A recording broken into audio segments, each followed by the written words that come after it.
everybody. Welcome to Hearts and Him. And we are going to talk about and share to you how we came to know Christ for today's vlog. So, we'll start with what was your understanding of Jesus growing up and how did it shape your view of faith? Wow. So our answers are very different for this question. For myself, I was an atheist. I think from the age of around 10-ish, around that age, I was like complete rejection of any religion as being true. I remember recently having a tidy of my bedroom, and I found a sheet of like a worksheet from school when I was like must have been 6 years old, something like that, sprawling handwriting, and it said, "What is your favorite book?" And my answer then was my children's Bible. Yeah.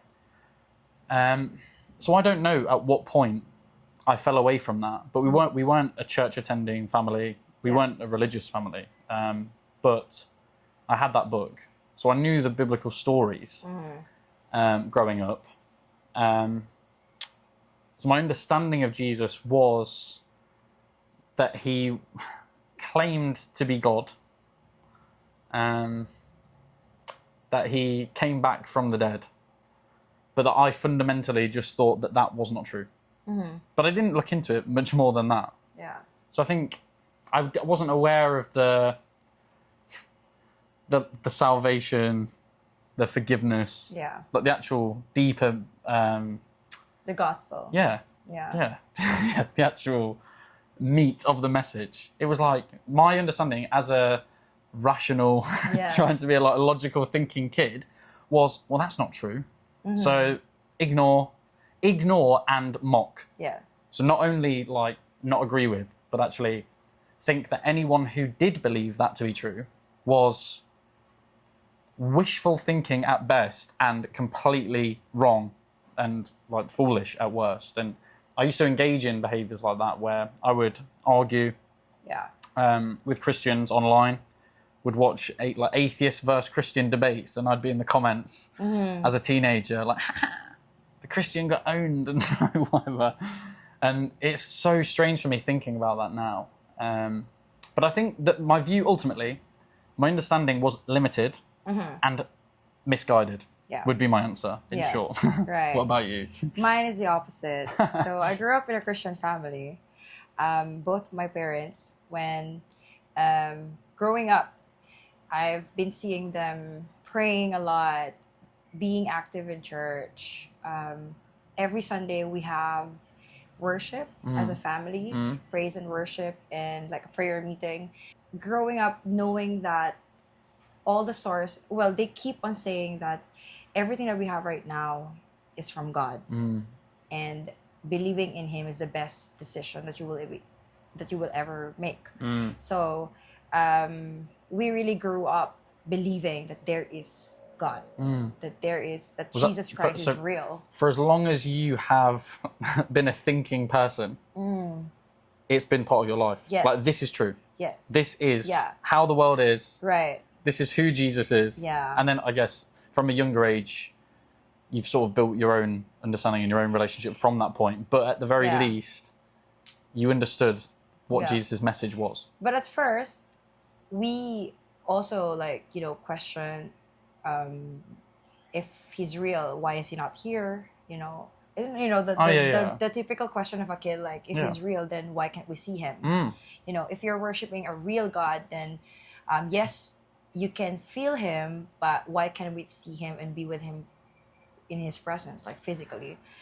But because my parents never gave up on us and keep on saying, and it's because of their life testimony that we eat more than 3 times a day. There are blessings every day, and they always say that this is from God. This is from God. Even though I know that my dad is a preacher, like just doing outreach. We just get like income or the money from the love offering.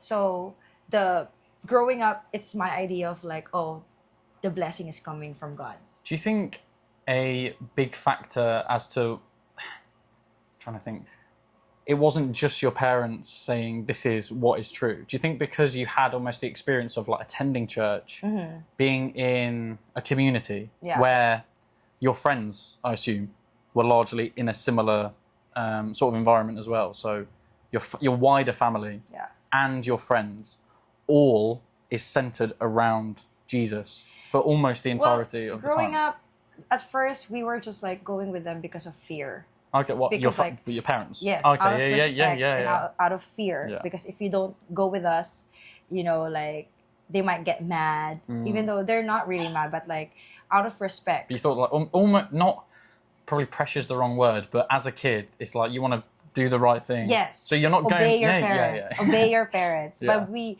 like in my younger years, we still don't really understand why we need to believe in Jesus. We just see them because of our parents do the same. I remember. I don't know how. I don't know. Yeah. I don't know how old I was, but I remember having a real. Like I was young when I was having this thought. I remember. I was like, if God's looking after everyone. It's not just me, little like 7-year-old Cam, however old I was. I was like, but when God is like listening to my thoughts, my worries, whatever I'm scared about, then someone else, like even down the road or in the next country, let alone on the other side of the world, it's like God's busy with me. Yeah. How can he? I just couldn't picture it in my head, I think. And I think a lot of the messaging of how I was brought up have strong Christian themes, like Christian values about treat people how you wish to be treated, like care for people, like empathy, things like that. So I think Christian values sort of bled in heavily into how I was raised by both my parents. I'm so grateful for how I was raised, but there was never a focus on religion. Yeah. So I think how it shaped my faith, I don't really regret being brought up as I was because of sort of what's come after and how I feel about it now. But I think it's interesting that it was almost a complete opposite that we both had. Where you had, like, you were born into, like, you will be going to church, young lady, sort of thing. Yeah. Where mine was like, we gotta go to church. Yeah. Which then has almost transformed into your own personal relationship. Yeah. But it didn't start like that. Yeah. Whereas for me, it feels slightly that there was no expectancy or pressure. So then I didn't. Yeah. And then it almost came to Christ like a long time after. After almost viewing and mocking it in such a way. Yeah. It really shaped my view of faith as you need to be an obedient child of God. Yeah. Because like, well, it's the hierarchy of discipline. Yeah. Because respect, if you make a mistake or commit sin, there's a punishment or consequence. Yeah. And that's a massive thing.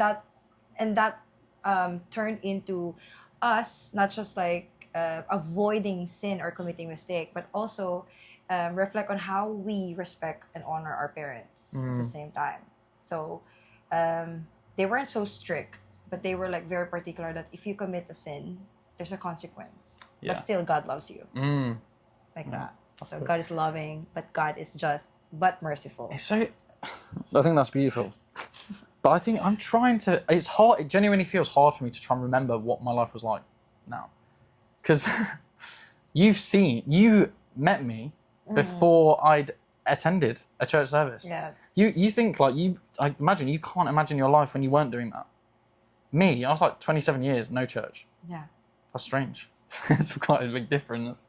Yeah, but it's beautiful now. Yeah, but then I struggle now, like when we're talking about the time before, especially all like decades ago. It's like, oh, what did you think? It's like, it doesn't feel like the same life in a lot of ways for me, where even just months being in the Philippines and attending church and being part of a community where God is the center of like our relationship, but then also the relationships, like the friendships, whether it be like with the pastors, with like some of the campus missionaries that we know, like our friends from church. Yeah. It's like the core of all those relationships is Jesus. So, and it, by the way, when you're describing that, like your life when you were growing up, it's been the center of those relationships from day one for you, pretty much. Yeah. So for me, it's like knowing what life is like when Jesus isn't the center, and then experiencing it where Jesus is. It's like, oh my goodness me, like what was I doing for so long? And it genuinely is bizarre to think about. It's not to say that you don't have genuine loving relationships, like with your friends and family. Like genuinely, you can do that.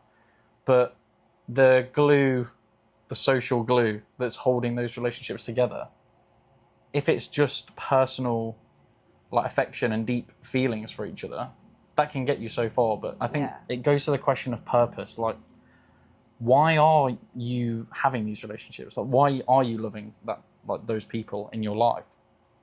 And I think that stretches much further across everything you do, rather than just your personal relationships. Yeah. So I think early on, by not really understanding Jesus or rejecting faith at a reasonably young age, I think that bled into a lot of my life decisions, where the thing that is holding everything within you together, all your relationships, but your own personal drive of why are you here on this earth? What is the meaning of this? I think lacking that understanding and faith in Jesus affected everything after that. Yes. So it is difficult for me to try and even go back to thinking like that, because it does feel like a complete different way of living, like a complete different life. Yeah. Which is very strange.